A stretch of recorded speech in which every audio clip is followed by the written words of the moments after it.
Well, a lot of people don't realize there's two types of it. You have type 1 and type 2. Type 1, you've just described your friend. That's type 1. That's when you need to be medicated. You need to be calmed down because you're just all over the place. Type 2 is the one that I have, which is, the appetizer to the main course, if you like. It's the one that you can manage with lifestyle techniques in theory.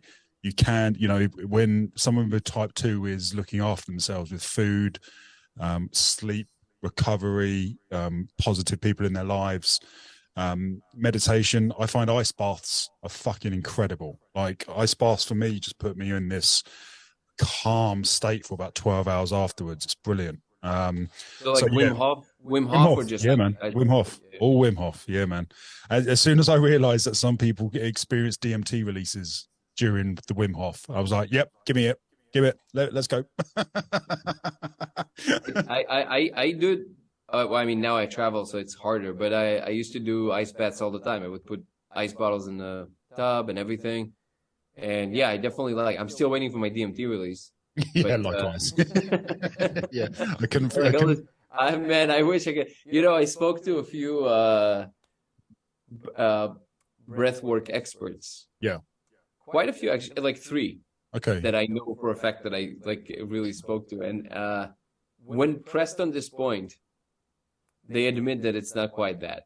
And because Right. I was like, come on, maybe there's something I don't understand. There's got to be like a way that I'm doing it wrong. And we tried. And then when pressed on this point, at least for the two of them that I know for a fact also did DMT, they're like, well, no, yeah, like it's not like full blast DMT. I'm like, okay, no, Got why are it. you saying Yeah. that? Yeah. Yeah. Yeah. It's not exactly that, right? It's like, but you know what? I'm still agnostic on whether or not it's possible, but I'm open to it. Maybe it is possible. Maybe there's something, because in the end of the day, DMT is just flipping some switches in your brain. Hmm. So I'm sure there's a way to flip the same switches by yourself. It's just there has to be a level of readiness, openness. There has to be some kind of a state that you got to be in. And I guess what is nice about the molecule is that it's democratic. Like it flattens the playing field. You don't have to be in a special state. You don't have to do the diet. You don't have to do the thing. You're going. Like it doesn't matter what conditions you're under. If you ingest enough, it's happening Yeah, that way yeah, or another. yeah. Yeah. You've got no choice in it. Well, this brings me quite nicely on to one of the questions I had for you, because since we last spoke, my mind has just been buzzing. Right, absolutely. I had a really profound a really profound shift. It opened loads of doors, and I went down them all. I just went down every single possible thought I could, and one of the thoughts I had was prayer and meditation. Do you think Interesting. there's a link between um, we've just touched on breathing exercises there, but do you think maybe the Buddhists um, and the like who go into these extreme meditative states, do you think there's a connection there between DMT and that state? Do you think that there may be somehow enhancing or tapping into a very mild or medium level of self DMT in this meditative state, and that's what they claim to be their connection to their higher power? That's a great question. I think there's a connection between our attention and all of these states. Interesting. And different substances will place your attention on certain things to different degrees, and will also flip and open certain channels in your brain, which will influence your attention to a certain degree.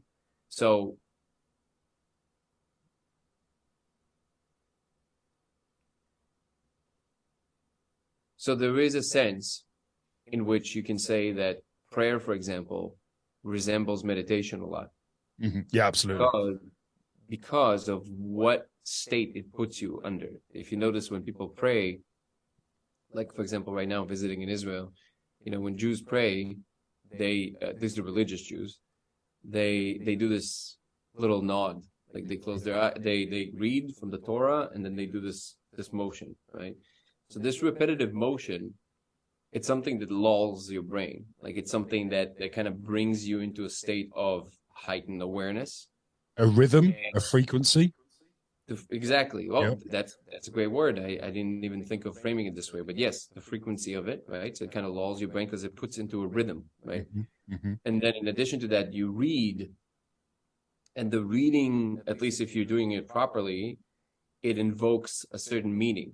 And I think those two components, the attention portion and the meaning portion, when they combine in a certain way, they open certain channels of our experience. So I think in that sense, it's similar. But I do think that we do want to look at specifics if we want to understand the mechanisms, because it's not that when we're saying these states or these places, they're not all the same. You might have an openness to receive more of the information, but where exactly you're receiving that information from can change. So I do think there's a difference between, for example, sitting Vipassana courses in which you don't speak and you just sit and you scan your body 11 hours a day for 10 days. That brings you to a certain kind of understanding of what's going on. And it really does open up a channel of perception that you can't notice when you're busy with everything that's going on during your day. What's that called? 12 hours a day for 10 days. Is that a thing? Is that a specific? Yeah. So Vipassana is one form of mindfulness meditation. According to the Vipassana tradition, they would say that that's the closest to how the Buddha taught it. Okay. I don't necessarily know. I'm not versed enough to know if the claim is correct, but that's what they would say. And it's really all it's about. It's about paying attention to your body in a particular way, because according to Vipassana, the only truth, the only reality is where your body is. And that obviously opens up to a much deeper realization, but that can only occur when you're paying attention enough to it. And the knowledge that becomes available to you, or the understanding that becomes available to you, cannot be expressed in words, which is a very annoying phrase. I usually don't like when people say that, because it almost sounds condescending, of like, well, you just got to walk it the path and you'll know, like, I'm a big believer that most things can be communicated. But it is true that there are certain components in that experience that when you realize them, your brain just goes, oh, and then you realize there's no way of phrasing it. Gotcha. Because it's something about the experience itself. And maybe it's possible, and I like this idea, that at the moment it might not be Englishable, because languages like English or all the other languages that exist on the planet at the moment, they're simply not sophisticated enough.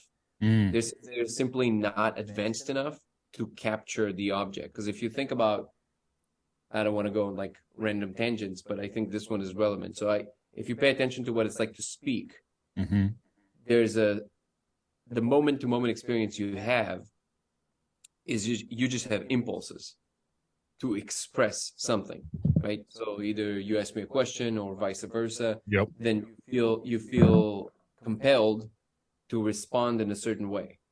But if you pay really close attention to what it's like to be you in that moment, it's almost like you have this like an invocation of the thing, and then you're like, I want to say this thing, and you don't think of it, but like I would imagine it to be almost like an ocean of meaning, of pure meaning. And there's ripples on this ocean, and those ripples, when they reach certain enough peak in areas, it will try and express itself through matter in different ways. Interesting. And through us, it expresses itself in symbolic ways. So we can either write something or say something, but all of that comes from this tapestry of like this ebb and flow of meaning, right? And then you trying to put it into words. And then the more sophisticated the language is, it learns how to play with more degrees of freedom of this ocean of meaning. So when I speak, it's not just the words I'm saying, it's the intonation in my voice, it's my state, it's the volume of how I talk, like it's many, many things, right? It's the context with which I'm saying things. Like even the framing of this conversation as a podcast, let's say, it has a role in what in other people trying to decipher what is it, like, what does what I'm saying mean something, right? And if we will be talking on the news, there's certain things that would be less intelligible if I'm saying them in the context of talking on the news. So even the frames matter, right? And all of that is being taken into account when we communicate. So the reason I'm saying all that is because, so when you sit there and you just scan your body 11 hours a day, and mind you, you don't talk the whole 10 days. It's a silent retreat. You don't talk, you don't communicate. It's called noble silence. You don't even gesture that you want the salt. Like, Have you done this? Yeah, I've done this many times. You sat for 10. You sat for 10 days. Yeah, I've done it 6 or 7 times, if I'm not mistaken. You've done it 6 or 7 times. Yes. For 10 days, sat there, just my eyes closed, focusing on your body. Yes. Wow. Tell me more. Yeah. So when you sit there, after a few days, you start realizing that this physical body you have, it's saying things. It's trying to say things to you, and then you trying to say these things to the world, for lack of a better way of phrasing it. Okay. And then when you don't engage with the trying to translate those little tugs from your body into symbols, then you start realizing that everything you're trying to say about it is actually some kind of a variation that attempts to bring you to an equilibrium. So the attempt is to actually become more calm. Stable, calm. Like, you're trying to get into this, like, even ground, right? So you have all those impulses that feel uneven, and then you try to complete them by saying the word, or complete them by saying something to somebody. You know, did you ever say something to somebody and then you feel so good about saying it? It's like, it feels, I'm understood. Like, the thing that was trying to express is now expressed, and now it's being received, and now I can relax, right? Interesting. Does this bring back the yin and yang? The yin yang, is that? I would assume that at the core, the yin and the yang the yin yang is a very, very deep and profound symbolism. But yeah, we can get to that. But what you start realizing when you're doing this, when you just sit there, is that when you don't express, when you don't have the outlet, the reconciliation of the thing can happen on its own right without you needing to say anything. And then slowly, you start seeing that this whole game we're engaged in, the trying to say the thing, I'm right, you're wrong, this, that, right?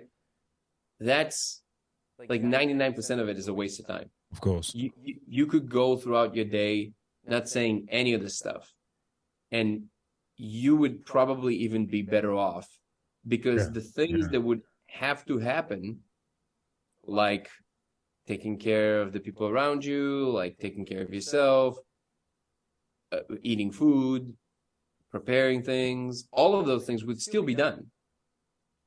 And yet you would not get into arguments. You would not, get into all kinds of trouble for, trying to do this thing that then some people saw it as something else, like all this busy work. And, I mean, this rabbit hole really goes all the way to the core, because according to the Buddha, the goal is you start slowly shedding all these layers. And at the end of that, you realize that even the perception of you being a you, like a unit, that's actually not the case. Like, there's a phrase in I think it's in Zen Buddhism, but they keep repeating, there's no one here that all of this is happening to. There's no one here that all of this is happening to. Okay. Yeah. And they just keep repeating it. And then at a certain point, the truth of the matter of this phrase dawns on you. You realize that that's not a metaphor.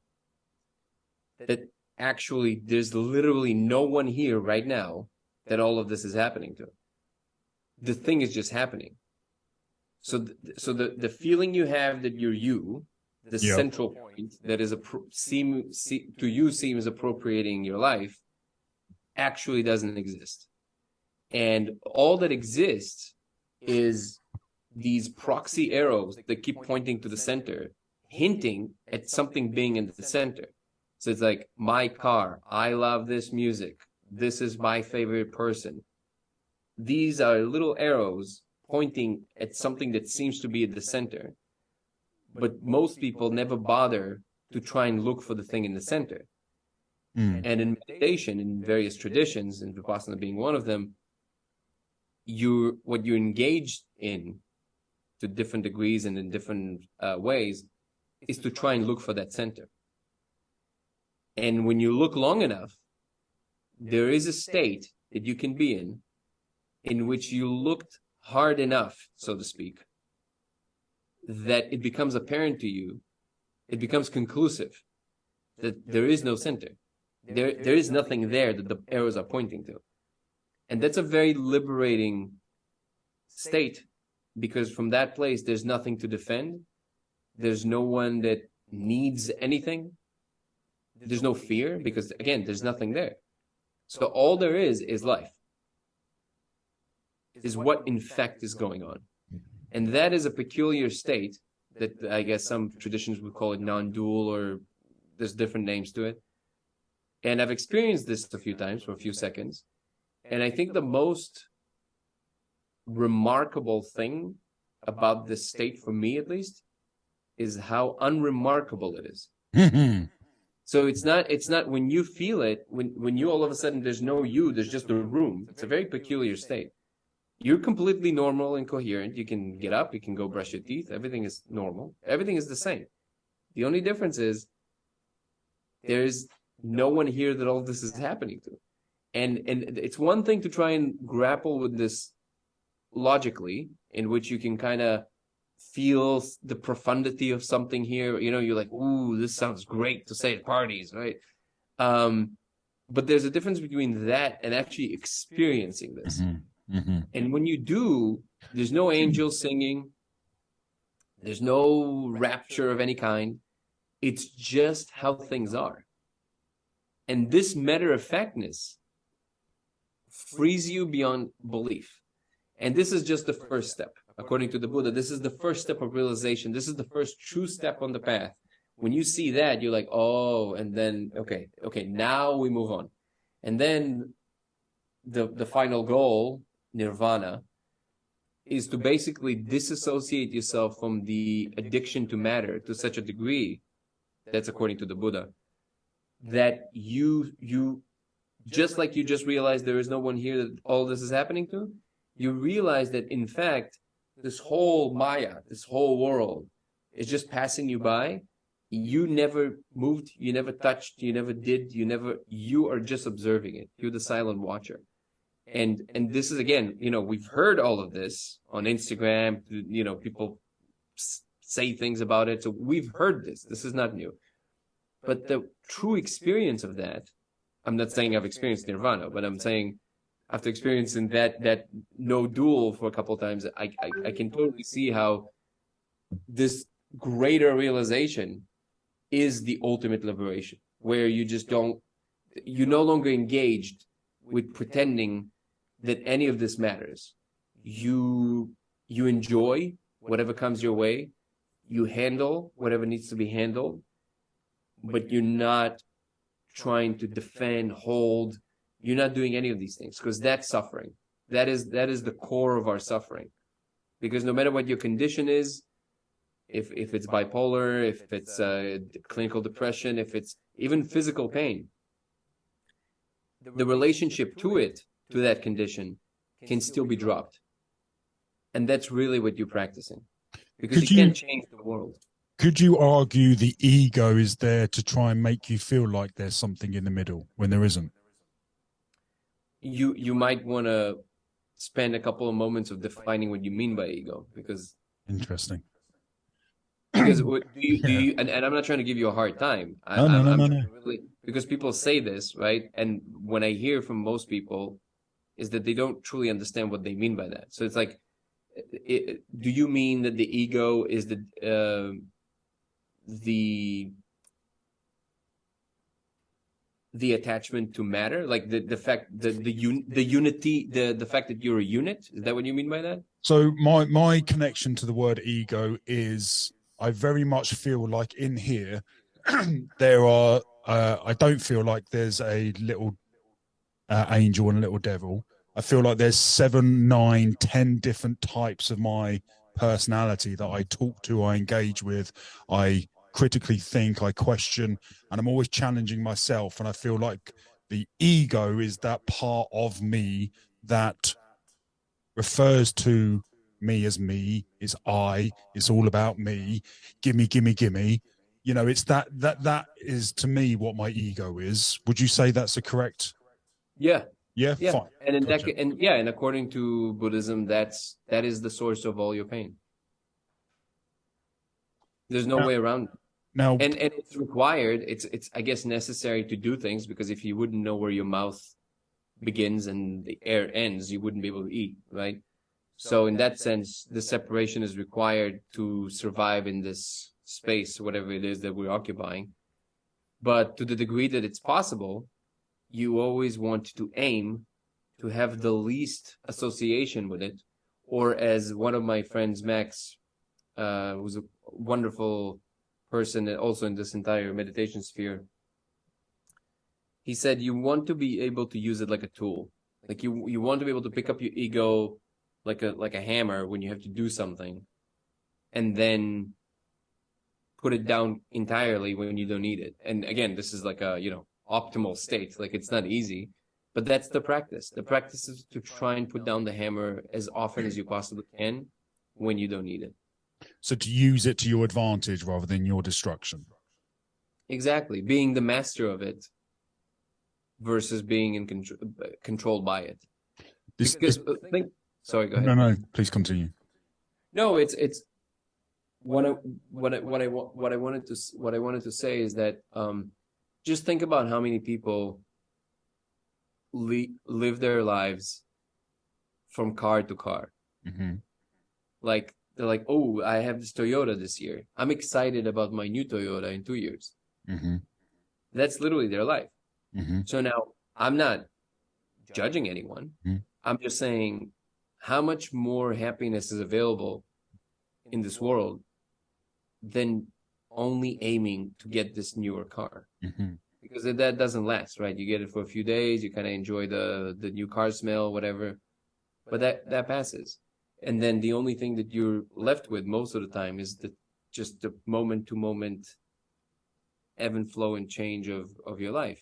So if you can connect to that, you have real liberation.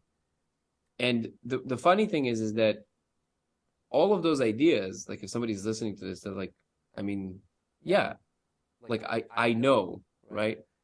Yeah, I know here. I know I'm not saying anything new, obviously. But that's the crazy part about it, that there's only so many ways you can say it. But the truth of the matter is always the same. So as long as you're not enjoying this moment, the reason for it is never the moment.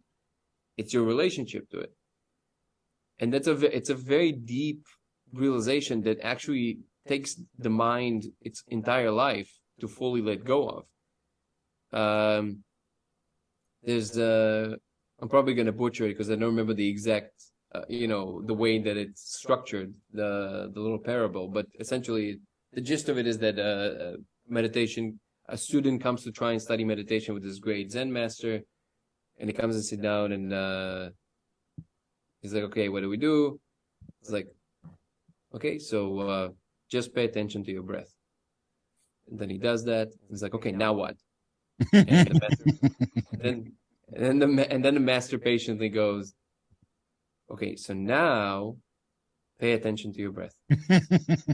And then obviously you see the shtick, right? It keeps going this way. Yeah. And it keeps coming. Once in a while he would come, and then he comes back the next season and the next year, and then 30 years and 40 years and 50 years, and then the master is on his deathbed. And the student is like, okay, master, I think it's been long enough. I'm ready for the next big thing. And he goes, Okay, I'll give it to you. Pay attention. Now you pay attention to your next breath. Mate, Yeah, go ahead. I feel like that's where I am. If I'm honest with you, I feel like I'm trying to find the answer. I'm trying to find the missing piece of the puzzle. I'm trying to find something to make sense of all this, when actually the response may well be just focus on your fucking breath, mate. No, it wouldn't be, because I'm in the Okay. same boat. I'm in the same boat with you. I'm not by any means even anywhere near levels of this kind of, Sure. people who spend their entire life. I do understand it to a degree, and I have some experiential acquaintance with the state, but I'm not that good. I mean, right now I'm traveling. I used to meditate every day for 2 hours. Now it's way less because we travel. 2 hours every day. Yeah. Tell me, what benefit did you get from that? And why don't you do it now? It's laziness. See, this is the Right. thing. It's like we travel. So my excuse is we travel, right? That's my excuse. But the truth is, you can always find those 2 hours. Mm-hmm. And it's just a matter of, it's literally like falling off the wagon. It's like, you're like, oh, well, it's just like everything else. The beauty of it, I think, is that it removes the idea of the mystery beyond, like, you don't need to take it into a mysterious place, when the truth is that the thinking of it as a mysterious thing actually prevents you from entering deeper into the state itself, because you think of it in special terms, like this thing, Mm-hmm. versus it's just like going to the gym. Mm-hmm. If you train, your muscles grow. It's very simple. And that, I like that about that, because you have the reins are in your hands. You can either go to the gym and see results, or if you don't go, you're not going to have the results. It's really simple. You are training your attention to be able to notice things on time. Mm-hmm. So if before, you because you have this separation happening. So like when you pay attention to your body, all Vipassana is, by the way, is just you scan your body from the top of your head all the way to your toes, and you just keep doing that. You just slowly take one patch and you pay attention to it, and then you move on, and you move on. That's really it. And it's way more complicated than anybody can imagine. This is like a very difficult practice. And then, because you lose attention, you get bored, all of the entire gamut of human emotion is available to you while you're trying to do this thing, which, by the way, teaches you a lot about how you interact with things. Because if you get upset for not managing to do the practice, you tend to get upset when you don't manage to do something that you set up to do. But that tells you everything about your mind. That's the thing you have to address. And then you learn. It was like, okay, let's see if I can not get attached to the getting upset. And then I'm still going to pay attention. I'm going to fail. And so just this infinite Russian doll, right? And that's really the thing that resolves eventually everything, if you want to speak the secular language. Because the moves in the brain responsible for disengaging from getting upset are the same circuits that will be active or inactive in real time when you have a conversation with someone and they say something and you don't like it. And now you have the same mechanism that you practiced, that all of a sudden, instead of feeling this feeling in the chest, I'm like, let me tell you, like, instead of this, all of a sudden you're like, oh, you kind of feel like Neo stopping bullets. You just like, and then you feel the feeling, but the you feeling the feeling is no longer automatically engaged. You just see it. It's almost, I always describe it as somebody pressed the clutch in the old cars, and then the thing just opened up, and then the gear keeps spinning, but you're not spinning with it. And now you're just like, oh, interesting. And then you don't have to respond. You actually have a choice. So it's not like you're like pretending and acting and just holding it in. That's not what it is. It's you now have the choice to actually not engage in the emotion itself. And that's very different than pretending. So you asked me how it benefited me. So first of all, across the board, it really adds an entire array of like a repertoire of abilities that you didn't have before, to disengage with certain emotions, to be able to bring yourself to center faster, all of these things. But, just like going to the gym. And then I feel a little tired after a flight. I'm like, not today. And That's how it is. But I know that this works. I know this works because I've been in places where I practice it all the time, and it really helps a lot with pretty much everything in life. You're able to detach yourself from the emotion and observe the emotion rather than let the emotion be you. That's exactly right. Which again, we've heard a million times, but practicing and being able to appropriate that is different. Yeah. I want to come back to something you said earlier because it resonated with me. You said there was a phrase that you didn't quite understand the words of until you fully did the exercise. Forgive me. What was that phrase? You mean there's no one here that all this is happening to? That's the one. And then you mentioned that one day it clicked and you fully understood the phrase.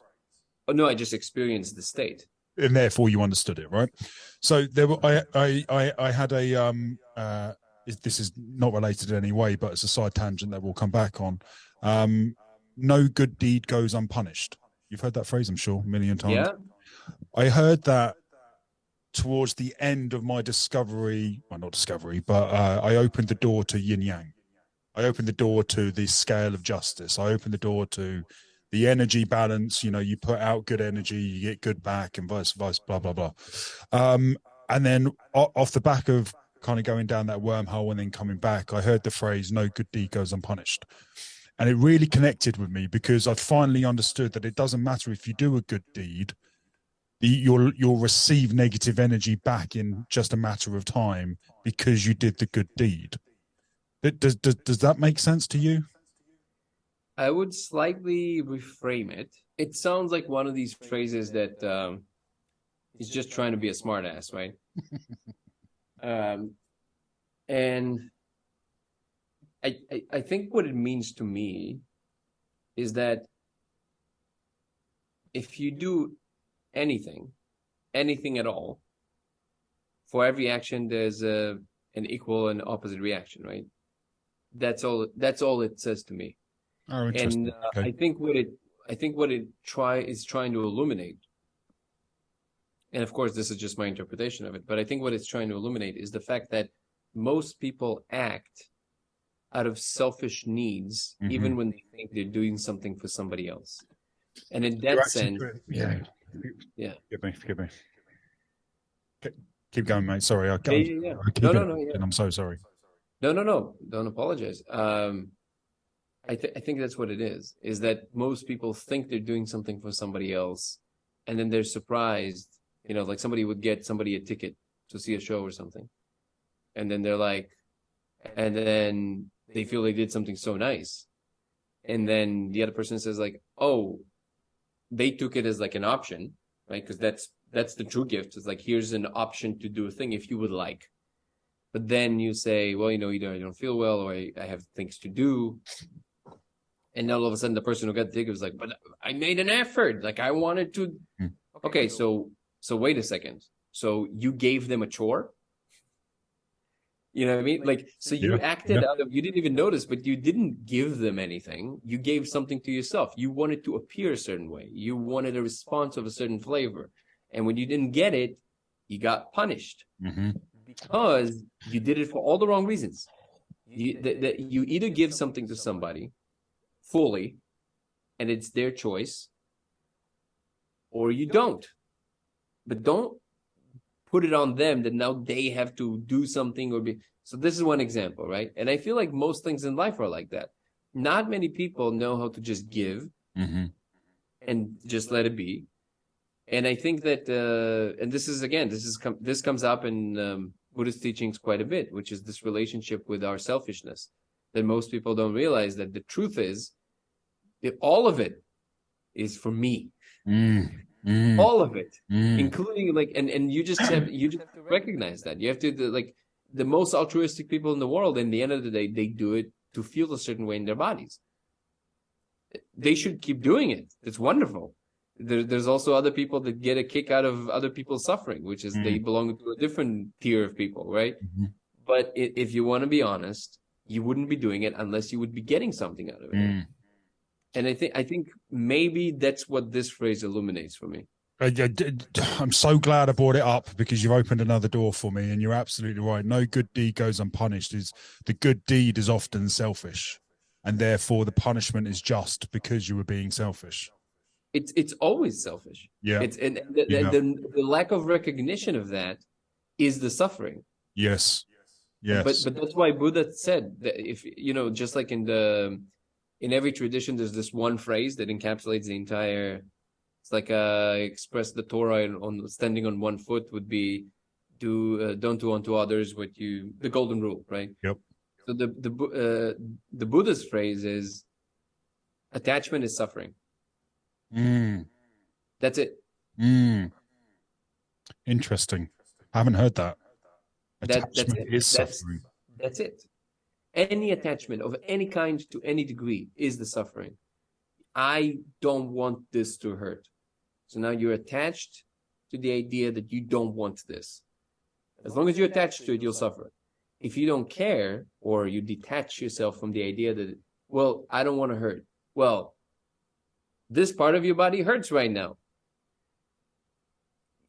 You can not want it all you want. That's what's going on. So if you can detach from the need for it to not hurt, the suffering won't be there. The hurt will still be there, but then it's just a feeling in the body. It's no longer a suffering. It's no longer like, I don't want it. You put yourself in bondage the second you don't want it to hurt. And that goes for everything, including for all the things that you do want. Like, I want this car, and the second you don't get this car, now they're suffering. I want this person to like me, the second they don't, now they're suffering. All suffering is attachment. There's a Chinese proverb, I believe, and I'm going to butcher it because I can't remember the specifics, but it's something along the lines of a man has a son, and he breaks his leg, and the people in the tribe come over and say, "Oh my God, I'm so sorry, your son's broken his leg, it's terrible." And he replies and says, "Maybe."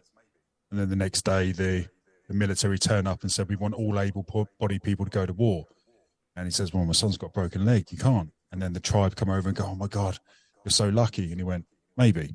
And then the following day, and it just progresses, because often, just because something looks great doesn't necessarily mean it's great.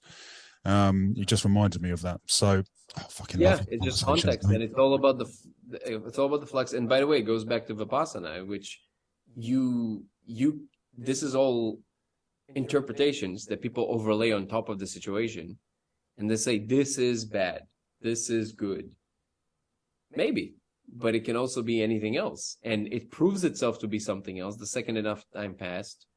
It all of a sudden flips. All of a sudden, that thing that seemed to be super unfortunate led to the thing that is the most fortunate, without which this would not happen. And that's what this little allegory illustrates. Can I ask you something? Please do. What is your relationship to this entire spiritual supermarket? Like, what is if you, obviously you've heard these things before, you have to be not on this planet to not hear these things, but have you ever, did you ever try and go into any of these as a practice, or? So, great question. So the answer is no. I've never spent any significant time on anything. I've never really finished anything.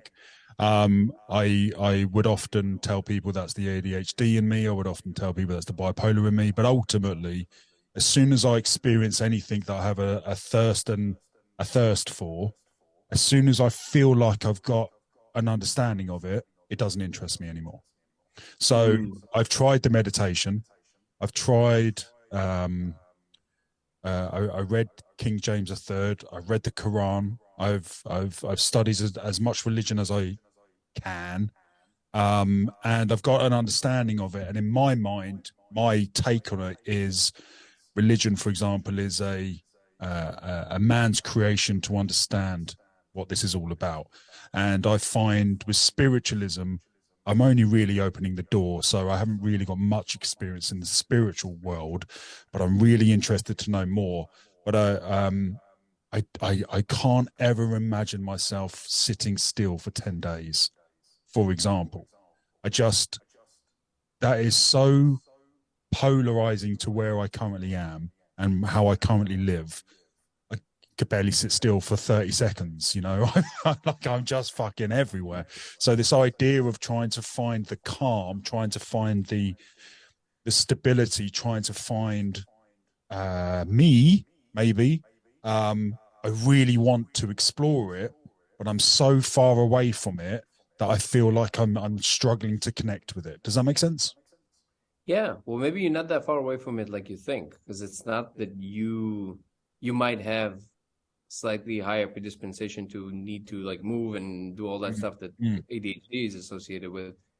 But guess what? My partner, she's diagnosed ADHD. Like she has, you know, Adderall prescribed to her. She never uses it, but like that's an official thing, right? Mm-hmm. And she managed to do 2 of them. So it's Wow. not about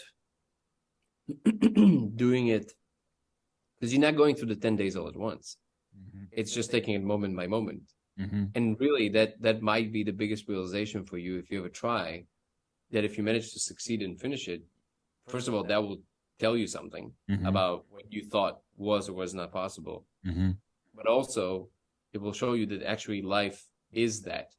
It's moment by moment. It's not you don't have to experience all the 10 days at once. It sounds like like an explosive idea hearing about it from the side, but the truth is that you show up, you're taken care of, there's great food, great accommodations, it's free.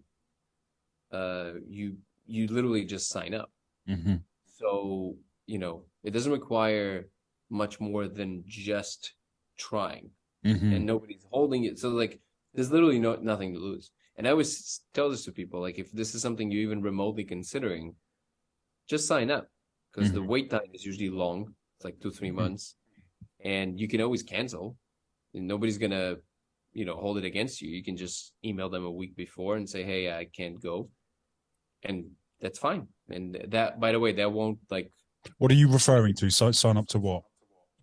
Oh, the Vipassana, let's say. Oh, I see. So as in like a retreat, as a thing to go and do. Well, it's a particular organization. Right. And it's all over the world. They have centers all over the world. It's free. It's donation-based only. People, at the end, they kind of put like a little thing there. Nobody comes to you. You either put something or you don't, and it's all good. Because there's a lot of very wealthy people also that go, and they obviously donate a lot. And you just have to show up. The reason I always say just sign up is because the second you sign up, there's a different relationship to it. It's like, oh, I'm signed up for this thing. Maybe I'll actually go. I don't know. But even if you don't, a week before, you can always say, okay, I can't go. You email them. And that's not going to hamper your opportunity to nothing do changes. Yeah. It's all good. Yeah. So it's something you'd recommend. That would be my recommendation for people. Go ahead. It's something you'd recommend. It's something that you found a lot of benefit in. Highly recommend. And this is actually, we're looking for our next one. I think I want to do another one somewhere because usually I did the ones I did in California. I want to do one somewhere in the world right now that we're traveling. That would be fun. But I highly recommend, because that's the closest you're going to get to real control of the situation, without all the woo-woo and noise. There's nobody's teaching you any tenets about anything. You don't need to accept any kind of narrative. It either works or it doesn't, and it's not guaranteed. There are some people that show up and for them it's like way too much, but that's actually much rarer than you would imagine. Most people can actually stick with it. This is because of the condition and the way that it's set up. The closest I've ever felt to peace, I would say, or calm or still, whatever description we want to put to it. I did an ice bath it was back in the winter. It must have been around January in the UK here, and loads of ice in my ice bath. I've got one of those quite small ones you just get your whole body into, and the water was 0.5 degrees Celsius. Just the fucking coldest you can get it. And there was like that much thick ice at the top. I smashed it all up. Took me, I mean, I do a lot of ice baths, so I don't like to float my own boat. I can get into cold water and I'm quite comfortable. I get my aggression comes up. It's me versus me. It's an internal battle. I love that part of it. Very competitive, and the best competition is myself. If I can lose to myself, I'm quite happy. But if I can beat Did it take myself, you a while? Did it take you a while to get to a point where you're comfortable, or you were always comfortable in the cold no, water? no, no. It took me, my first ever ice bath was less than a minute. My second one was maybe 3 or 4 minutes. And then my third one breakthrough, so to speak. I realized I could stay in there for a long time once I controlled my breathing and focused on something else. And as soon as I start to shiver, I come out. That shivering is this signal to go, yeah, I've had enough. And this one particular day, I think I was in there for about 9 minutes, 9.5 minutes in this 0.5 degree water. And it was a real battle. It was cold. It was difficult. But I'd say that's like what? That's like 37 Celsius, Fahrenheit. 30, just translating to the American audience. Yes. Yeah. Let me find out. No, it's about there. Yeah. Yeah. And from minute 7 to minute 9, everything had disappeared. I wasn't even thinking about anything other than just being present in that moment. And it was so clear. My mind was so open is the word. Maybe just I don't know what word to use, but it just felt clear. I had no noise. I had no inner voices. I had no anxiety. I had no there you go, disruption. So that would you say I'm describing something that you can relate to? 100%. Yeah, right. Wim Hof is definitely one of these. I think it's because your body just goes into like a fight, like it stops fighting. It stops fighting. It's just like, okay, acceptance. I will never forget this interview with Wim Hof where he said, because it really encapsulates for me who he is. When he was about to break the world record in swimming under ice water. Yes. And there was I think the Guinness World Record team was there, and it was the day before he was supposed to actually do the swim. And I don't remember the distance. I think it was 100 meters, but I'm not sure, so somebody can check. And he goes into one hole and it comes out from the other hole from the other side. And then he went there the day before because he wanted to make sure that he can do it and wanted to feel comfortable with it. And he dropped into the hole, and then he goes, and then he goes, and he goes, and then he says, I all of a sudden realized that I don't know where the other hole is. Yes. And I've been going for quite some time. And I realized, oh, okay, well, I guess I missed the hole. But at this point, there was something about this state that just like, there's no way I can turn around. And also there was something he said wrong about the panic of the trying to like look for the hole. So he just kept on swimming. And he said that he accepted that this is it. And he just smiled and kept on swimming. Wow. And he's like, this is it. This is it. This is how I go. I love everybody. And then somebody grabbed him, and one of the scuba divers that was there noticed that something is wrong. So he just like jumped and actually grabbed him and pulled him out. But that's what you're describing. Like he lives there probably a lot of the time. Yes. And that's just like and I would even go as far as to say that I think, and I would not be talking like that 2 years ago before the whole thing started happening with me and the laser. But I would say that the reason that he was rescued is because he let go. A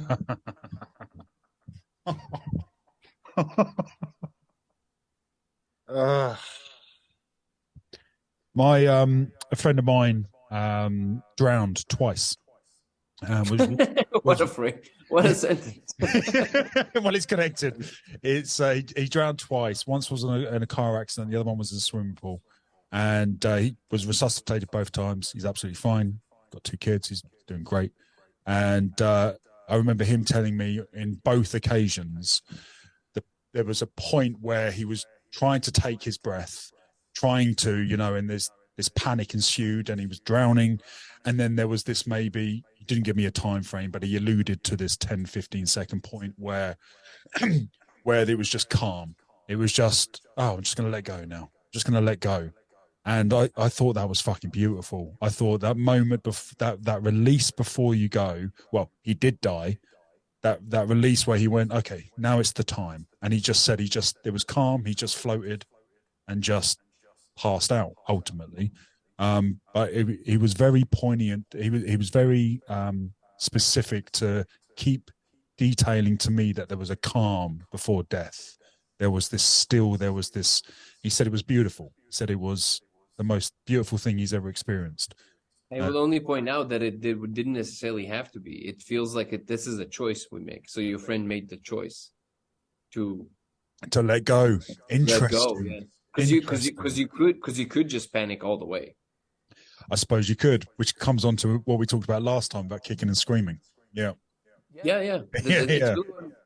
It's I think that all of these things, actually, funny enough, this is like a beautiful full circle. I think that because originally you asked me if I see the connection between, the meditation, prayer, all those altered states. The truth is that I think that it really is all available for many different entry points. We are locked in this, whatever this is, regular world that we call the regular world. But our brains are clearly capable of accessing more information. Mm-hmm. And some people will call it hallucinations. But it's only because we have this way of looking at it, which is like, this is normal.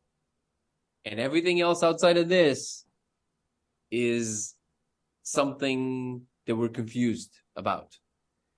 And if you ask yourself purely from a statistical point of view, just probability theory, why would the one state you seem to be occupying be the truth and everything else is confusion? Is there a more anthropocentric point of view than that? Yeah. Right. This is crazy to me. And I get it. People, especially people who never tried psychedelics or did any of these things, to them, they do just wait for the next car, and it's fine. It's fine. But I think that at this point, we're reaching a stage in our development as a civilization that it's no longer fine because the world that the living from Toyota to Toyota creates impinges on everything, mm-hmm. including everybody else's state, the environment. It's like it's the wrong attitude. It's the wrong focus. You can make things. You can develop technologies. You can create a more and more advanced and beautiful world in which we settle in the galaxy, and expand into the universe and all of that, without the constant Smeagol-like attitude towards my precious, towards every single thing that we make. You can still have all those beautiful advancements, but the attitude that you have towards the moment to moment is very different. Yes. And I think that that's where the entry point is, like paying attention. I know how trite it sounds, but yeah, paying attention to the present moment. Everything is in there. Everything you need, everything you want, everything that you use to make other things, all of it, to make relationships with other people. So prayer, meditation, psychedelics, which I think also opened the visual channel, but we can, talk about that in some other time. But yeah, all of it is right here. It's right here. You have everything you need. Yeah. You very kindly sent over the link to the Graham Hancock DMT conversation at the University of Imperial College. Yeah. Thank you. So Hancock was just the moderator, just to be clear. Sorry? Just to be clear, Hancock in this particular case was just the moderator. He wasn't he's not really attached to the project in any shape or form. Gotcha, I see. So was he really just to bring a couple of eyeballs on it? That's it. Right, gotcha. Fine. Okay. So with that in mind, then I thought the podcast, was it? I assume that's the label to put it on, or the video interview of the participants. I found it fascinating on 12 different levels. But the one thing that struck me, well, the one question I had for you first of all is DMT X. My first question from a cynical point of view, what is, are they trying to brand it now? Are they trying to create something to sell? Because DMT X sounds very cool. It does. It sounds very cool. You need a PR machine around things that matter, right? No, that's what I mean. So, what do you know if that was intentional or Yeah. it was? The X, as far as I know, stands for, like, the X factor and all of that. But really, I think, if I'm not mistaken, the X is the same reason that their original logo is the dragonfly. It's because where the intravenous thing with the X as the plaster, like Yep. the thing, Yep. right? So that's why, yeah. Fantastic. But it sounds cool, and I think it does need a PR, a good PR campaign, because I think more people need to understand that this is becoming less and less fringe perception, and this is something that will only grow both in scope, and it will grow our understanding of what the world really is. They're trying to brand. I mean, what would they be selling? Like, they're just, Well, I didn't know if they would sell it, so to speak. I was more referring to, like you say, the PR of it. It was I thought it was a great name, and I had a positive connection to it, rather than, DMT 489304Z.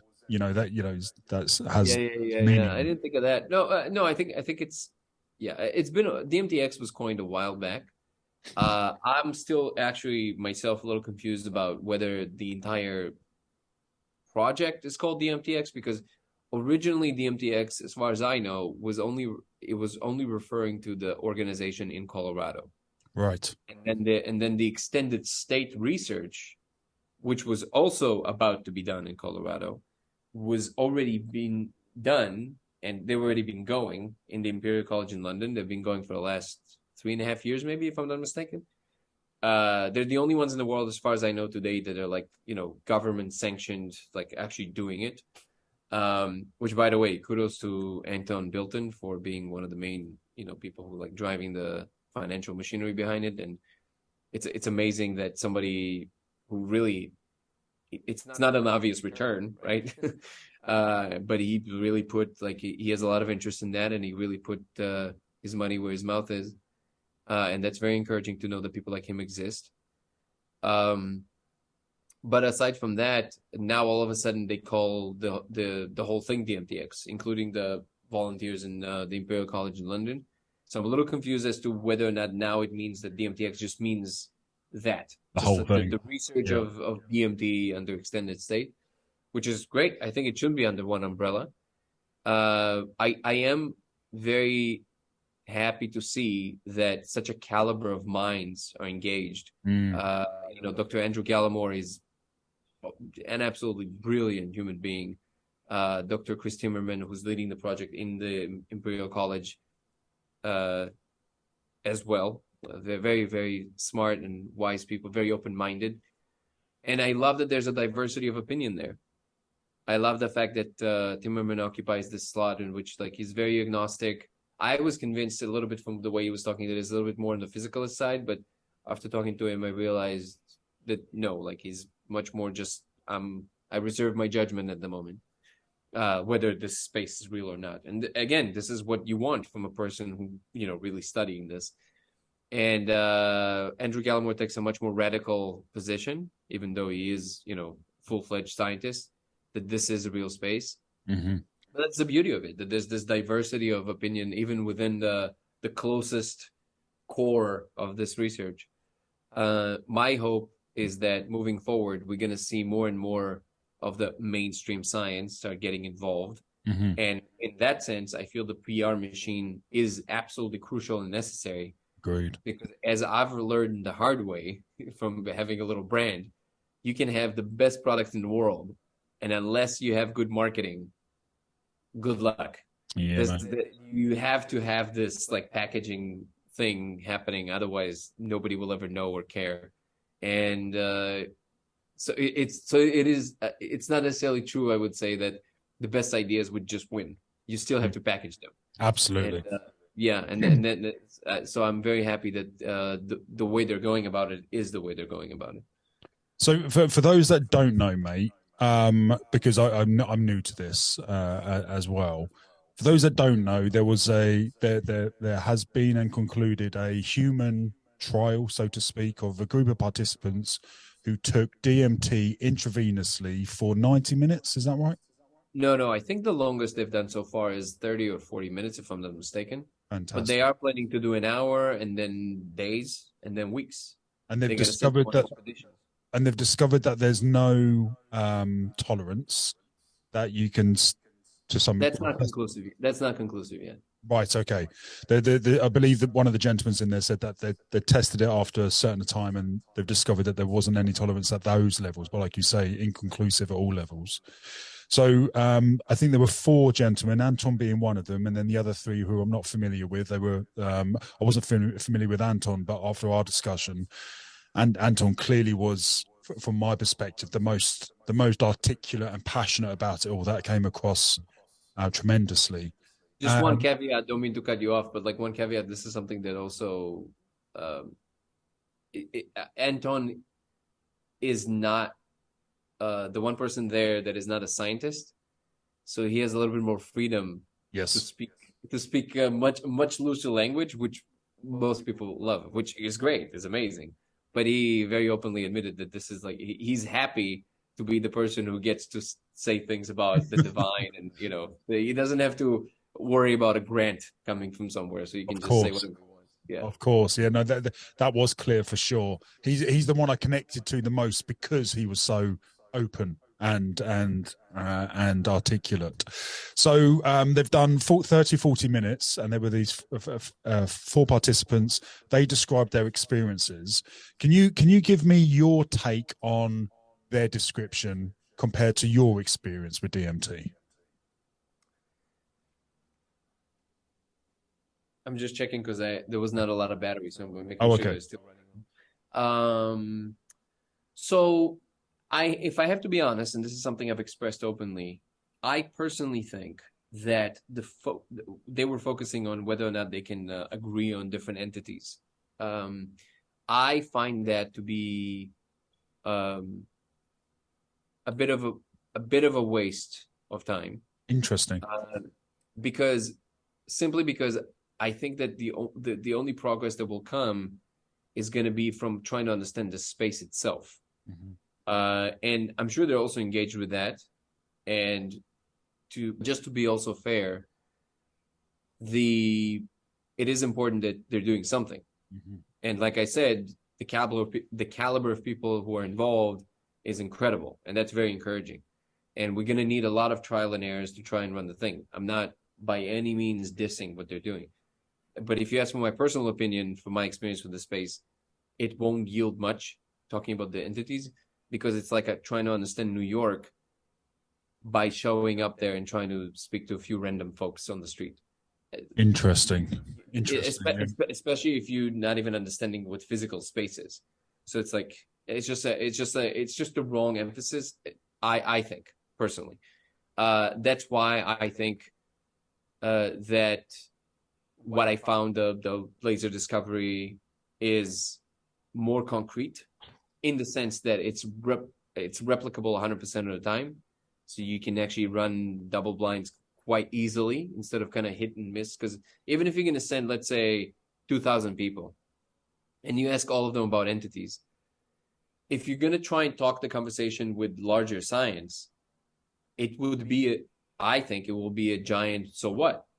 Even if let's say 500 people out of 2,000, which is a quarter, let's say they found like this one correlation, which is like with this one entity that they all talk to, it's still flimsy enough for people who are super skeptical to say, yeah, but that might be an interpretation of the brain of some kind of a type of a relationship, because we know we have archetypes, right? We know we think in those terms. So maybe this is an archetypical thing that emerges from the mind space. So it's much easier to excuse it as that, versus what you see in the laser is it's always the same. It's exactly the same. It's like a technical thing. It's not like a relational thing. It might have some relational components, but it's just a visual thing you see, very specific, right? Even if you have, I don't know, which the percentage I guarantee will be much higher. It won't be a quarter. It will be close to 3/4, if not more. But let's say all come back and they describe like extremely accurate attributes of the thing. That is very different, because it's almost like you have an observation of something that you can interact with. You can try and do things to it. You can try and change something in the electromagnetic field. There are parameters you can play with in real time and see if anything changes for the experiencers the same way. So if I change the frequency and all participants all of a sudden tell you that from these kind of digits, all of a sudden they see arrows, and all the arrows, I'm just making it up, right? And all the arrows going to the right, something different, of a different emphasis and concreteness is present here. So I think this would be the way to go. It will be gaining experiential access to this space through a lens that allows us to replicate it often, like the laser, for example, and I'm sure there's maybe other methods, and also focusing on what do we think this space actually is? Where does it actually sit? Which is going to require a lot of heavy lifting from neuroscience, understanding how which is something that Dr. Andrew Gallimore does, which is that, breaking down how the brain actually perceives regular reality, and then comparing it to the different types of experiences people have on different substances, and especially DMT, and then asking the question, what actually changed? Like where did we travel in our mind space? That kind of mapping, I think, would yield fruit. This would be effective. But that's the thing they should be focusing on. And again, this is, it was the first run. They wanted to see that it's even possible. They wanted to focus probably on something that people can recall and remember pretty well, and people remember relationships really well. I'm sure there was a lot of thought that went into why they should focus on entities. I'm sure of that. I just personally, for me interacting with that space, I think that's a little bit of it's a side question. It's not really something that will give you something concrete at the end.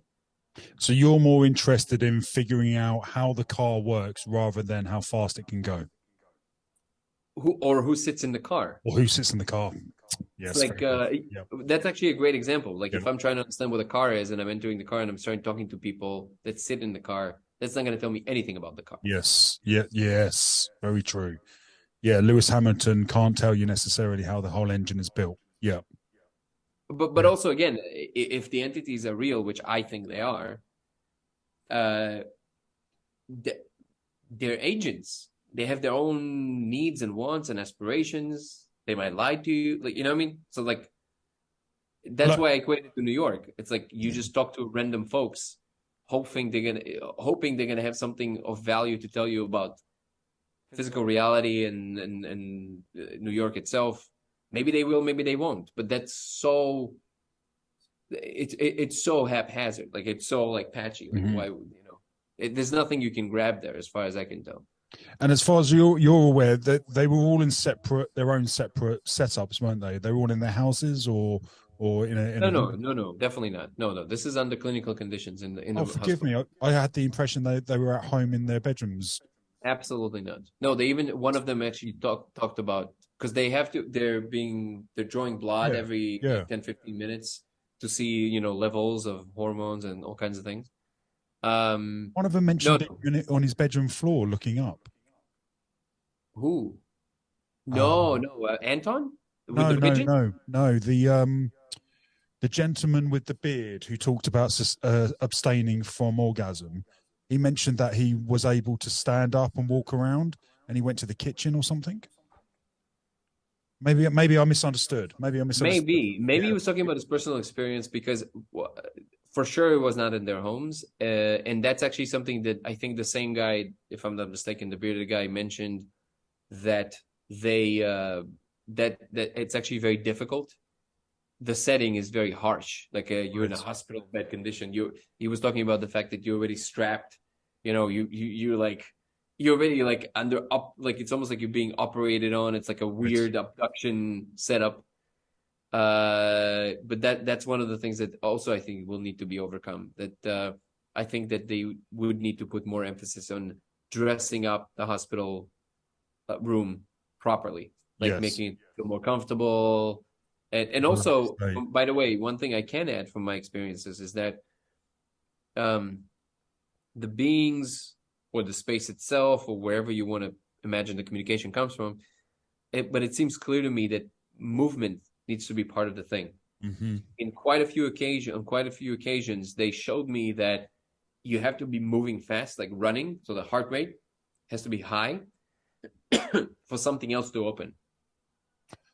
It's almost like there's a new kind of experience that opens up when your heart rate is a certain level, and they made me chase something. Like they would show me something. They're like, okay, you got to go. Definitely don't try this at home, kids. But I'm a professional. So they basically made me see that I have to go somewhere like fast. They're like, go, go, go, go, go, go, go. And then I was like, oh, okay. And then I ran. And the second my heart rate got to a certain level, it opens some kind of a window. Like it opens another thing. Like there's like something else opens up. So bodily movement is very important. And this is something for future research. We have to figure out a drip that will be on us, that we can put in a backpack and we can just go, versus in a hospital bed. Do you think there's any connection or correlation towards Wim Hof / prayer / meditation? Because they all involve movement. They all involve, particularly after you get out of the ice bath, Wim Hof does his whole, that type of thing. Do you think there's any correlation? So he's just a ninja.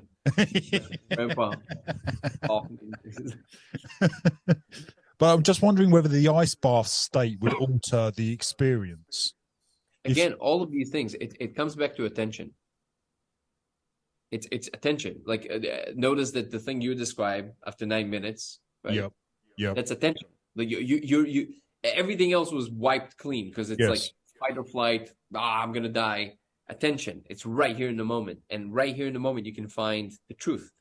And I think it comes down to that. So yeah, there will be a connection between all the techniques we use to bring our attention closer to the present moment, which, by the way, I think heart rate, high heart rate also contributes to that for sure.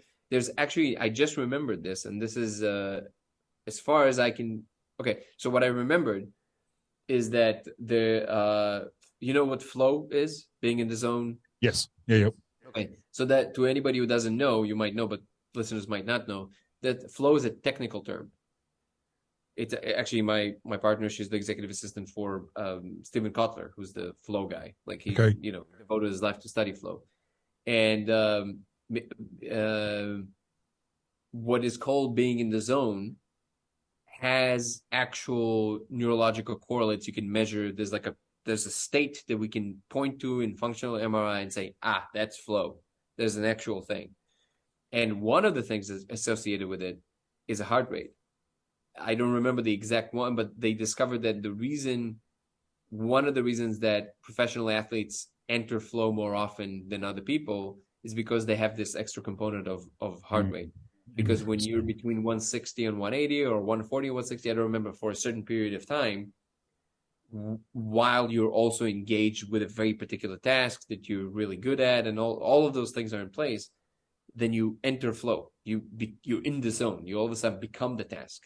So I think that is definitely one of the reasons of why the DMT space insists that heart rate has to be in place. Because it's almost like it just snaps you into this present moment, and it helps you open another window inside the DMT space. Fascinating. Absolutely fascinating. So where is the study going next? Do we know if there's another trial happening? What's the DMT next X? step? Yeah. As far as I know, they're planning the next round, and they're probably going to have obviously modifications to what the protocol is going to be, what they're going to focus on. But I don't know the exact details because I'm not sure if they even know. But definitely, obviously, it's going to continue. My hope is that, again, I already had a conversation with Timmerman. My hope is that he, will incorporate the laser into their studies as well. That's my next question. I'm doing my own research. Sorry, say it again. That's my next question. Yeah. So Anton knows about the laser.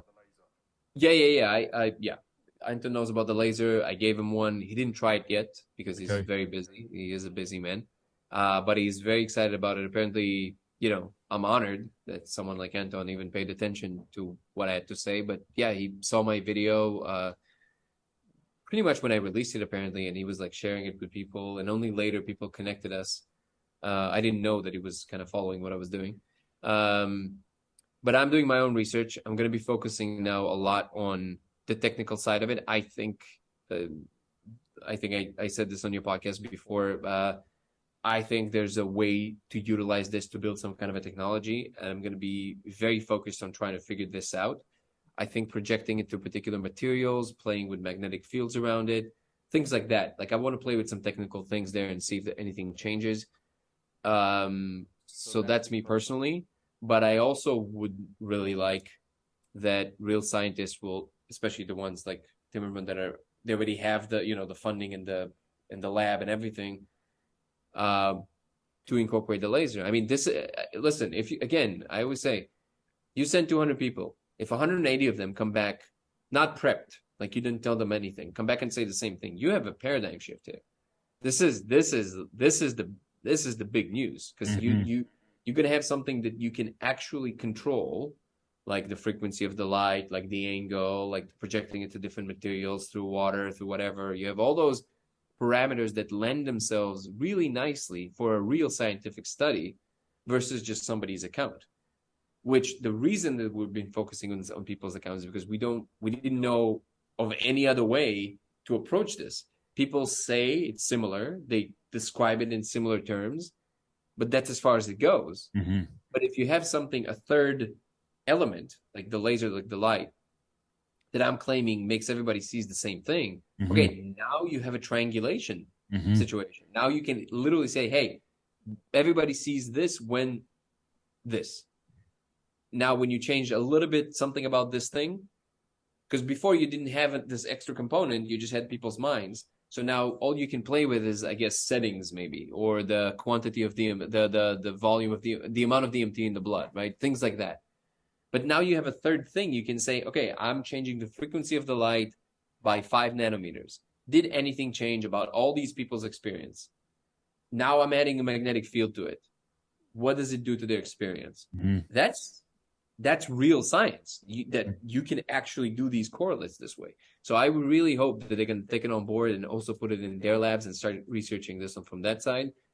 But I personally much more fascinated by the possibility that we can actually discover something fundamental about the physics of our world through this, and then build new kinds of technologies that we couldn't before because we just didn't entertain this idea.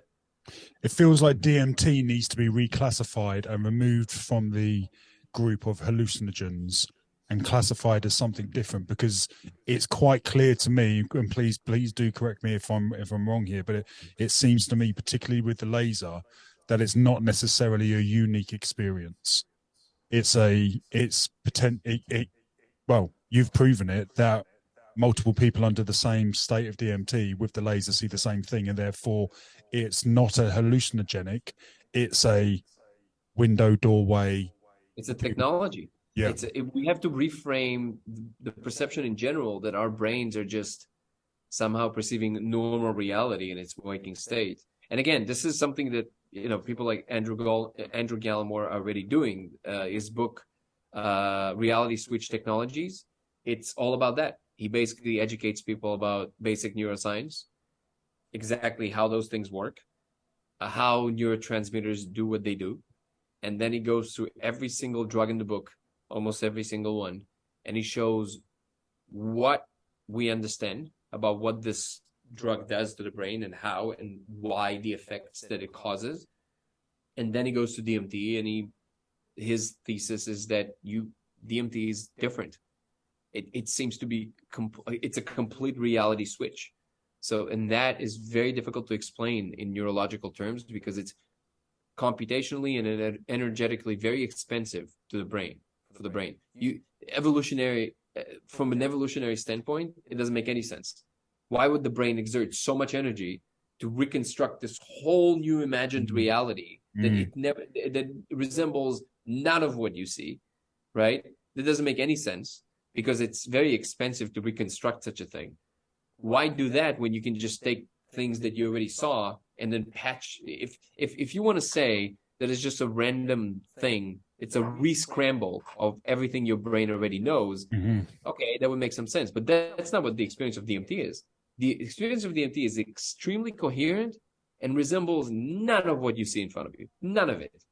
Even the base concepts out of which these things are constructed in the DMT space seem to belong to a family of things that nobody has ever seen before. Mm-hmm. That doesn't make any sense. So yes, we definitely have to reframe the idea that these things are hallucinations, or we need to get comfortable with the idea that what we call hallucinations are fragments of some real information that our brain didn't manage to reconcile yet. So it's almost like you get those like little sparks from the other side, and your brain doesn't know how to map them, so it does a lot of guessing, but it's not exactly what it can't quite put it in the right context, so it just looks like a crazy hallucination. But then when you do DMT, because it has enough juice, it has enough power to fully propel you to the next stage over, in that stage, the things that you previously saw as random hallucinations all of a sudden make sense because they belong in the space where they belong. And now all of a sudden, the entire gestalt, the entire space is being taken into account, which then starts making more sense, even though in terms of our world, it still doesn't make any sense. But on its own right, by the rules under which it's appearing, it does make much more sense.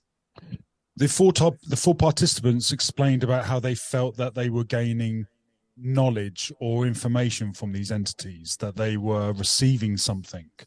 Does this then connect us back to the spiritual side of after death, we go to this realm, so to speak, or this other place, once we finally figure out what the lessons are that we needed to learn by being in this restricted reality? I don't know. I heard somewhere where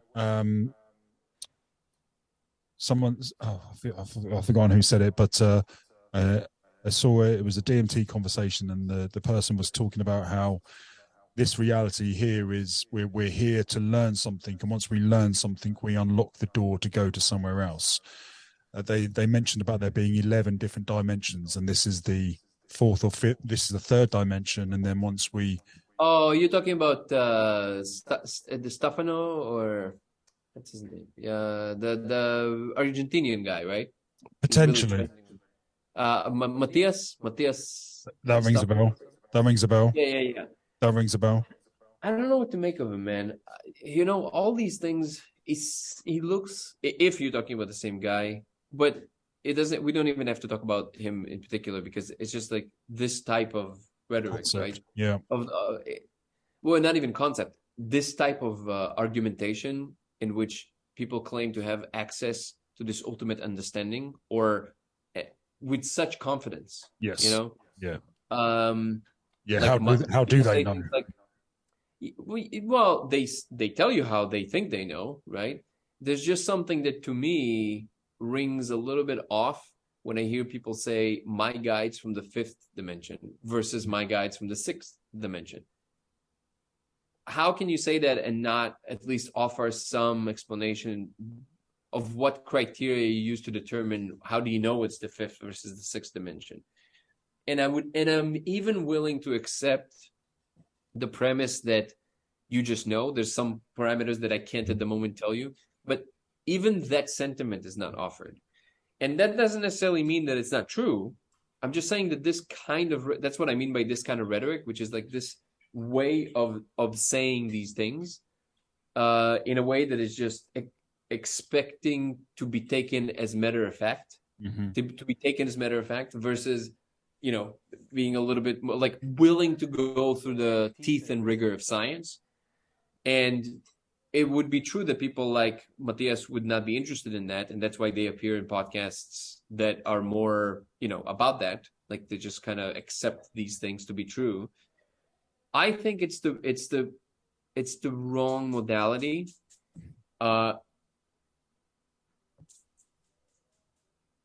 Only in the sense that if we want to move forward, really, it would have to include everybody in their understanding of this. And in order to achieve that, you need to speak a language that caters to most people. And it's okay to speak the spiritual language when you talk to the spiritual people, but you also need the ability to speak to the other side of it. You can't ignore 90% of the population on the planet. Most people are not in this family of people who, you know, but which is also a giant industry now, right? So it's kind of hard to separate the nonsense from the real, because anywhere where there's money, there's always a bunch of charlatans that show up on the scene, and they're getting better and better. It used to be the case that it was very easy to spot, the person who's full of shit. Now, because again, you wouldn't survive in that space unless people would actually believe you. Mm-hmm. Now it's, you develop the necessary skills to fool everybody. That is, by the way, I want to be very, very clear. I'm not talking about Matthias in particular, because I don't know the guy. Mm-hmm. To be quite honest, he looks like somebody who I would really enjoy his company. He looks like a very pleasant person. I want to make this very clear. Mm-hmm. But I'm just saying in general, as a strategy, because I'm kind of finding myself in a similar space, even though I'm not that known yet. But I find myself in this similar space in which I need to communicate this in a way that is coherent and takes into account people's sensibilities and worldviews and all of that stuff. And I don't think I'm that special of a person. If I can think of ways of trying to phrase myself in a way that is a little bit more tolerable to both sides, I don't see any reason why people that are way smarter than myself can't make similar efforts, Mm-hmm. and the lack of that attempt signals something else to me. So I went on a very long roundabout here, but I do want to say that, if you ask me, like, what do I think the connection is between these claims about the 11th dimension, all that stuff, it's like, my claim is maybe, and some of these things might be more clear to people that, that have those channels more open naturally, but then they have the responsibility to speak a type of language that would allow people who are not necessarily in that sphere, that don't necessarily come into the picture and just accepting what they're saying on face value.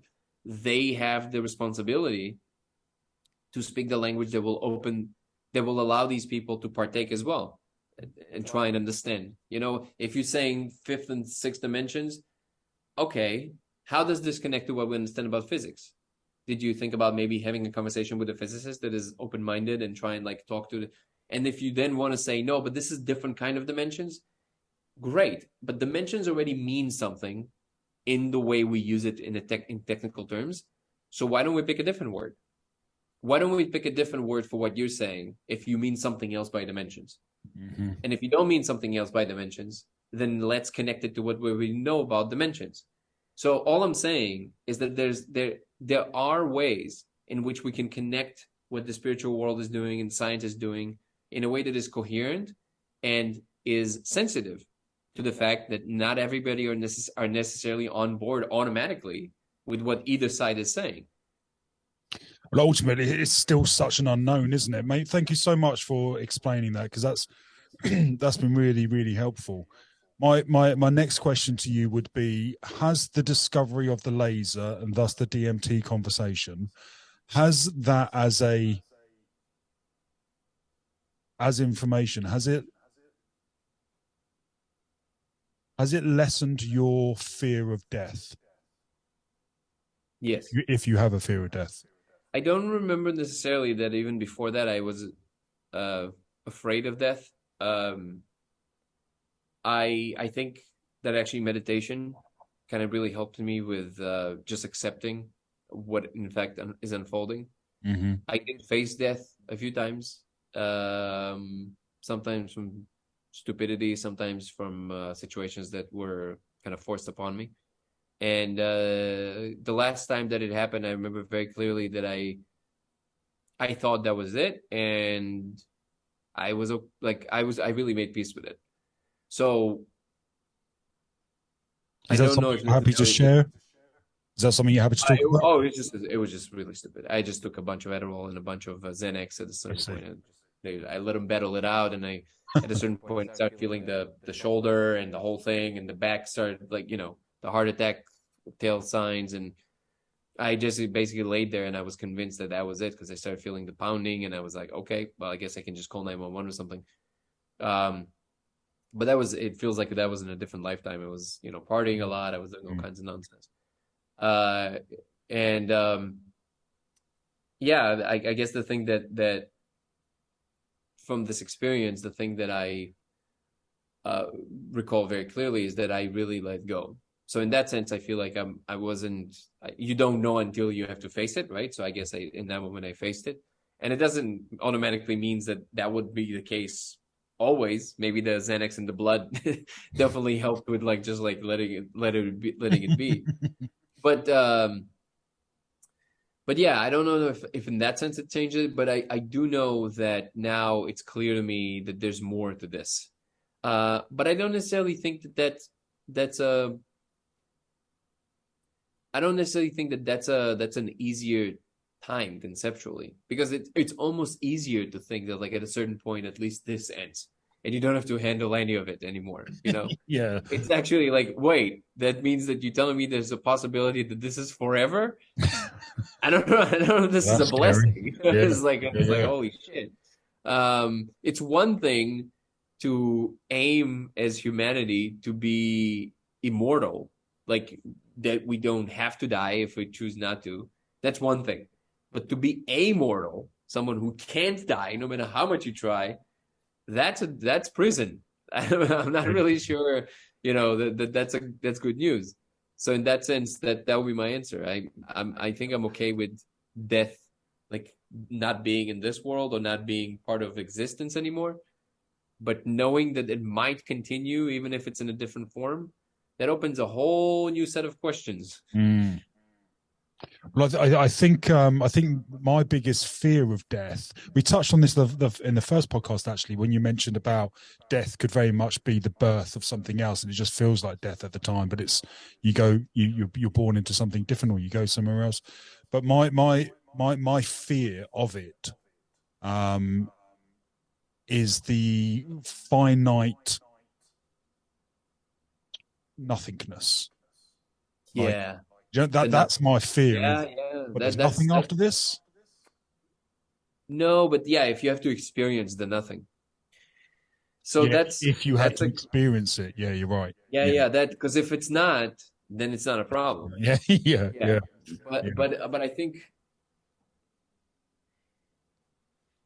But I think that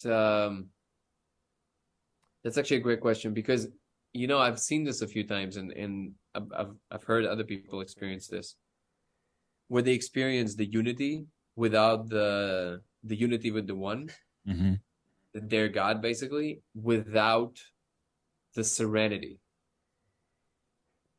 That's a very difficult experience, because think about this: if you're all powerful, you can literally do anything. That means nothing matters. It's like there's no risk. It's just you can do anything. Yeah. Right. And add on top of that you're alone. Jesus Christ. Exactly. Yeah. That is holy crap, man. Yeah. What a fucking mindfuck. So no wonder that God pretends to be all of us doing things that he doesn't have to remember, because that's the loneliest, like this is just Jesus Christ. Like, I hadn't thought of that. Yeah. It's like imagine, like it's just, there's nothing outside, that you just like the sinking feeling that you just had. Imagine that forever. This is like, oh, right. Yeah. So maybe that's what the Buddha meant, that you actually want to transcend that, because you are God and you are alone and you are all powerful. And this is then the playground to distract from loneliness, or maybe the way to try and transcend, like just like you can just be okay in a cave for 30 years, like monks are doing. Yep. So imagine that this is God practicing to just be okay in the circumstances that he already finds himself in, or she finds herself in. So this is just like being able to just be fully present without the need for anything else. Yeah. For anything. And that's what nirvana is God achieving just the ability to not need. And again, I know this, even the idea of talking about God in terms that are not holy and are not, that God is already capable of that. Okay, but for a second entertain, what if God can't? And then imagine the nightmare of that, right? And How about we have some compassion for God? That's an interesting concept. That's because I have to admit, most of my emotion towards the idea of a God is negative. I'll give you an example. Before we sat down and had a chat, I was just flicking through YouTube trying to kill a couple of seconds, and I saw a weatherman in Ohio, I believe, in America, and the tornado was coming in, and it was about to hit his hometown, and he on air live took a second and went, "Dear Jesus, please protect them, Amen," on live, and I instantly thought to myself, well, if there is a God, he's put the tornado there. So why would he save them? There's a reason why children get cancer. There's a reason why there's parasites that bury into your eyes and make you blind. If God exists, and if there's a creator, and if this is his playground or whatever, I don't know how to describe it, but if there's a God, if it exists, every single pain that everyone has ever experienced has been put there, and all the great and all the good. And then it brings me back to the yin and the yang, and you can't have it without the balance. So maybe the tornado was just a balance because over in India, 100 people have become a millionaire. Well, I see what you're saying. The only thing I would say is that for me, the whole idea that God is doing something doesn't make any sense, because you wouldn't. What would be the point to need to tend to everything all the time? That's the most not economical system you can possibly devise. Like, yeah, of course. Automation is the way to go. So always.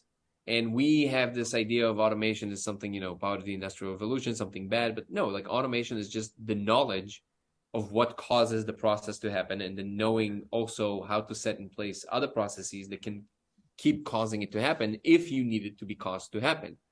So what God would be the ultimate automator. God would not be it would be Spinoza's God. It would be one that created the perfect system that takes care of itself from beginning to end. It would not. It would be the ultimate visionary that can take bring the ultimate code that codes for everything that is possible from the beginning to end, and then reaps some kind of a result at the end, which I think that's what it's about.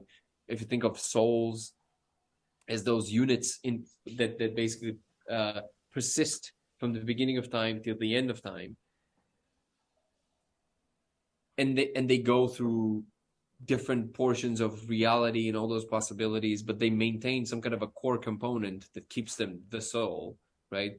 So they register, they're like ultimate hard drives. You asked me about hard drives last time. They're like ultimate hard drives that consolidate all the information that they experienced into this ultimate kind of like most the thing that has the least redundancy. Like, it's just like the perfect, the most succinct way of keeping information, right? And so it sheds everything every lifetime, but keeps only that core signature that is relevant to whatever information God is trying to receive at the end of it. And at the end of it, it collects itself back into the answer. It's almost like God knows everything there is to know, aside from the question of why. That would be one example. And then all the souls all together experiencing everything there is to be experienced ever in all spatial and temporal dimensions. And then they come back with the answer. And that answer is the thing that it liberates God, because that God knows why. Like, that's an example of why I think everything might be happening. And again, it can also be that this is just a representation of my very limited mind at the moment. And the truth is that the God is much more like a gardener. Yes. Just tends to the garden. And God is already absolutely fine. He's just taking care of the garden. Everything is fine. All of that is also possible. But in the end of the day, the only thing that is relevant for us is the things that we can utilize from all these like crazy ideas to live a better life for us. Because the only thing you can do is tend to your own immediate environment and make it better if you can. And in that sense, God would also live a better life through you, because you took care of your own environment instead of trying to just go so far without really it translating into anything that is valuable. That's at the end, that I think that's the thing that really matters. Do you believe in God? At this point, I have to reframe. I don't know if I believe in the one creator. I do see for sure, not even a question of belief. I see for sure there's something beyond what we see. Yes. What is the actual nature of it? I don't know. I'm not pretending to. I don't have guides from the sixth dimension. It tells me this or that. I don't know. My friend, I think I have one last question from my side, and maybe we'll wrap up here because I don't want to take up too much. Jesus, 2 hours. I don't want to take up too much more of your time. This is nothing, man. This is like go ahead. Yeah, short podcast. Yeah.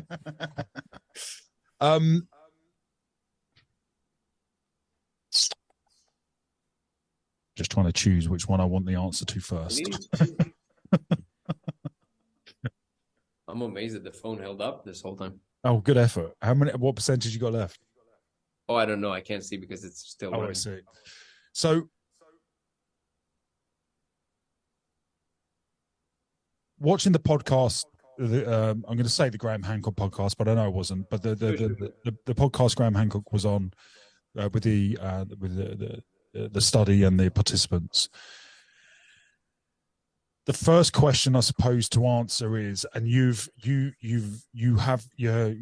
discovered the answer is the DMT a local hallucinogenic, or is it possible to be a group experience? And the laser proves that it can be a group experience, and that's a whole different door, which I'm fascinated by. What I would love, and I want to get your opinion on this, what I would love to see is those 4 participants, or any 4 or 5 people in a room, chairs all around a circle. You're all on the DMT X. There's a laser in the middle, and everyone is sat there describing what they see in the laser whilst on the DMT as a group experience. Is that the ultimate experiment so far, or is there another experiment that you would like to see more than that? No, I would say that that the moment is my main focus, because I think we can discover like tremendous things through it. I think that moving forward, something I already expressed, but I really see, I would love to move closer and closer into a world in which we have larger and larger portions of both the scientific world and the spiritual world having a real conversation through a type of conversation that we will create that will allow for that. Because at the moment, the people who are, too spiritual, they have nothing to say to people right here that just sit in the lab and try to prove things by measuring them. I think that in order to get to the next stage of whatever it is that we're supposed to jump into, our next stage of evolution, we will have to figure out a way for those 2 sides of our collective hemisphere talking to each other. We need a common language that both captures the rigor of understanding, but does not compromise with the essence.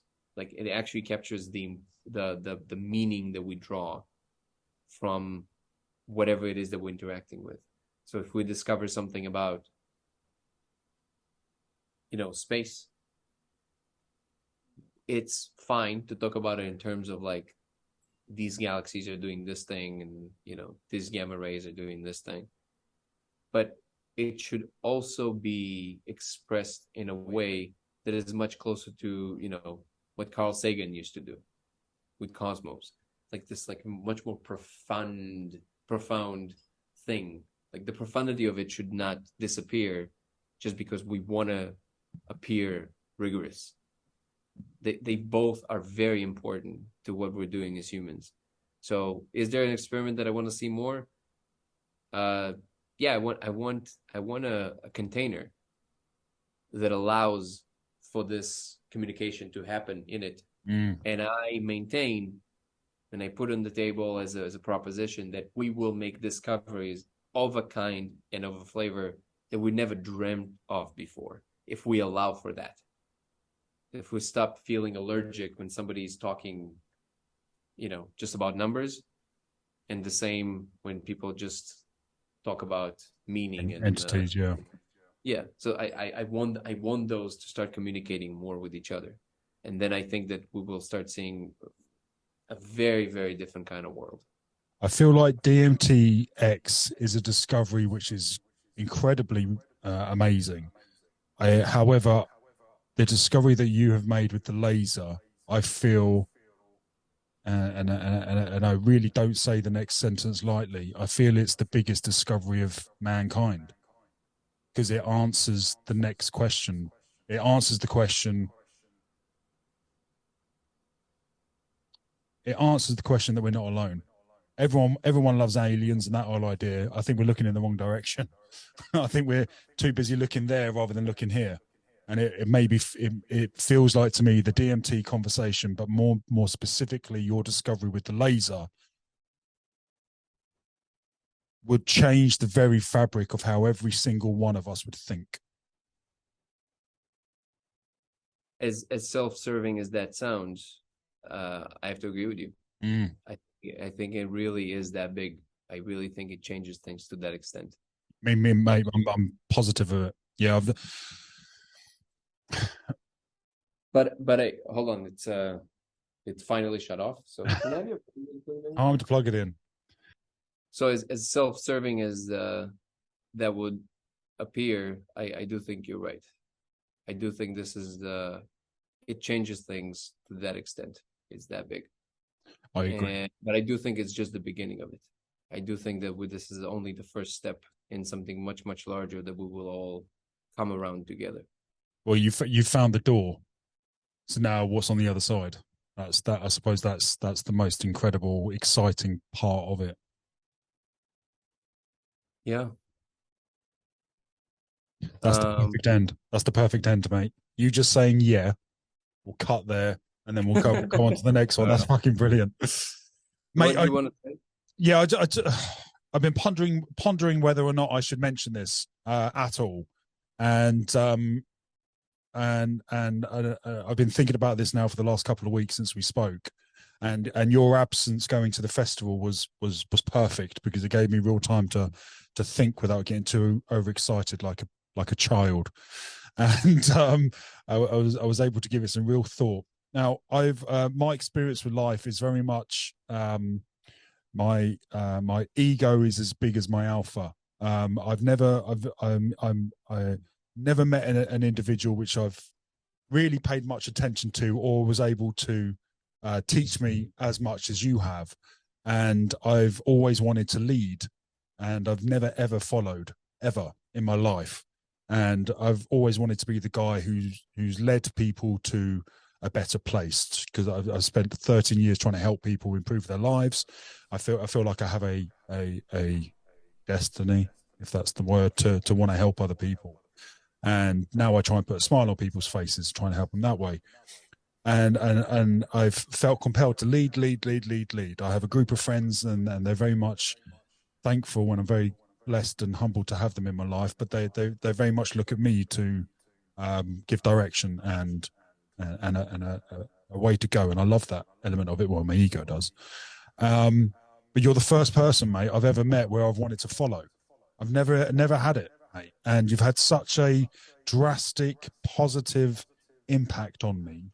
I wanted to tell you that first of all, and then I also wanted to follow up with giving you the choice and do with it how you please. But I've never felt more drawn to want to be part of someone else's mission in my life ever.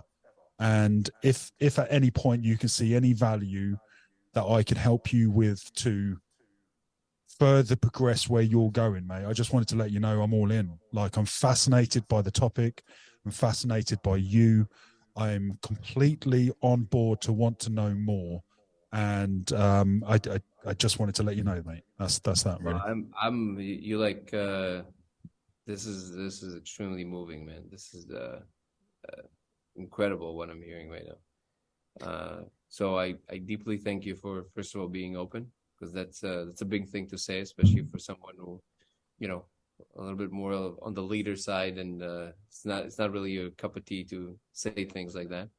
So I deeply appreciate you did. It means a lot. And yeah, I mean, I'm certain that there are ways in which we can help each other. I will also add you to, we have a little Telegram group that just kind of spitballs ideas, and we come up Cool. with all kinds of like ideas for experiments and things. So I'll add you there. But regardless, yeah, I mean, I'm just blown away by what you're saying, and very deeply moved. So let's make it happen. Mate, that's let's brilliant. Brilliant. let's take this to, yeah. I think a lot of people can be helped and remedied by this. As scary as it is for some people, I think this is really the cure to everything from boredom to like the emphasis on why I have to change my life. This short video that somebody posted yesterday, somebody who saw my video, and then did you see this? He was like, I posted on my story, and he was one of the things he said in the little thing that really touched me. He said, this is, if it can be proven that we live in a simulation, it puts a giant question mark on what people are doing with their lives. And then it's a giant opportunity to actually wake people up. This is like, okay, this is your opportunity to do something else. And that really, every once in a while you hear like a phrase that really kind of hits it on the nail for you. It was like, yeah, this is, I mean, yeah, let's help. Let's help people. Let's help each other 100%. I've never had purpose, mate, in my life, ever. Not once. Like I've felt driven and compelled to want to help people, that's for sure, but I don't classify that as a purpose. Like but meeting you, talking to you. Yeah, well, yeah, it could be the ultimate purpose, to be honest, and I might be just discarding it because I find great joy. Do good things and you feel good. Do bad things and you feel bad. And helping other people makes me feel good. And in turn, I can see the good that it does for other people. But this conversation and this door has hit me like an absolute tidal wave, mate. I've never felt more compelled to want to know more than this. Like religion just doesn't do it for me. Spiritualism, I'm looking into it and I'm interested. But this topic of another something else is, I'm just feel like, yep, that's where I now need to put all my focus, because there's something incredibly fascinating there. And I just wanted to share that with you, mate, because I feel like you're there as well. Look at that. God found the right PR.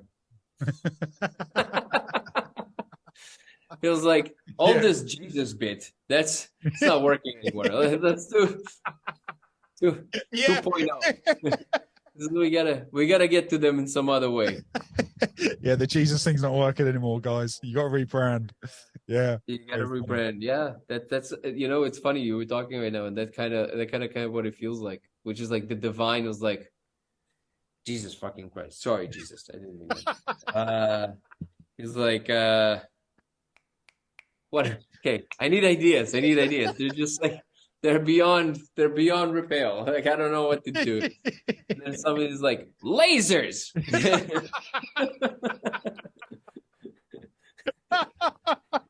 Yeah. Oh, God is like, ooh, I like that. Tell me more. Yeah. Buddha, what do you think? No? Okay. Ali, what do you think? Yeah. Very, very good. Very good. Mate, look, once again, thank you, mate. I said what I wanted to say, and I appreciate you listening, man. I appreciate that. I appreciate you said that. Yeah, I awesome. really do. Let's help. It's funny. You. I feel the same way, which is like my whole life. There was like things I could do, things I could connect to. But there was always this fleeting nature to the interest, because it's like you see the thing and you're like, okay, I get it, fine. Like, it's okay, next. Like, I don't. It's just like whatever. Yeah. But this has this like. It has this ultimate air to it. It's like it has this like this is, it can't be anything else. This is important because it encompasses all of us. It gives us the opportunity to contribute And it's bigger than gives us. the opportunity to be of real service. Yes. Yeah. And it's bigger than us. Exactly. And it connects to the ultimate picture of the whole thing that we will discover. That's, by the way, the off camera, that's also one of the reasons that I'm being so, I guess, maybe not put off, but like it makes the whole way of communicating this way, like the Matthias guy, so boring to me, which is like, why would it be the case that you just handed the answers? Like, it's just not how it works. It can't be how it works. Like, it just can't, like, it's just like, it's not it's such a cop out. Like, there's no way that everything has a weight. Everything has a price.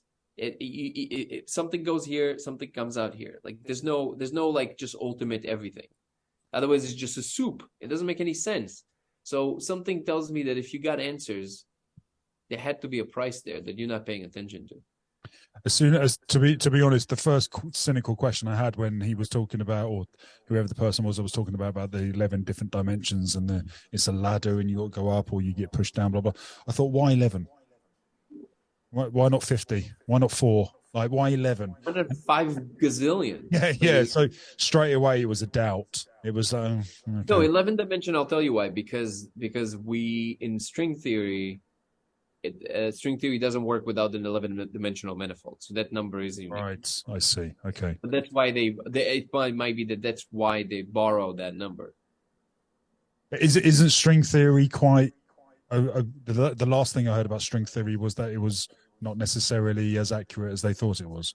Or no, it just doesn't make any predictions. But it is mathematically coherent, which is a big deal. And also it's coming from an earlier version of supersymmetry, which had, so the only difference, at this point, not the only difference, but the only difference that originally was between string theory and supersymmetry was the number of dimensions. That's it. So in supersymmetry, you were working with 9 spatial dimensions and 1 temporal dimension.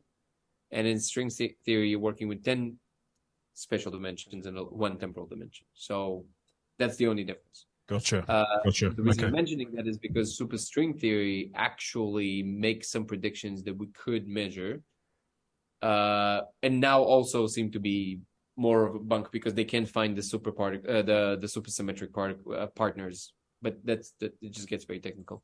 So in supersymmetry, you would have in addition to all the particles and the antiparticles.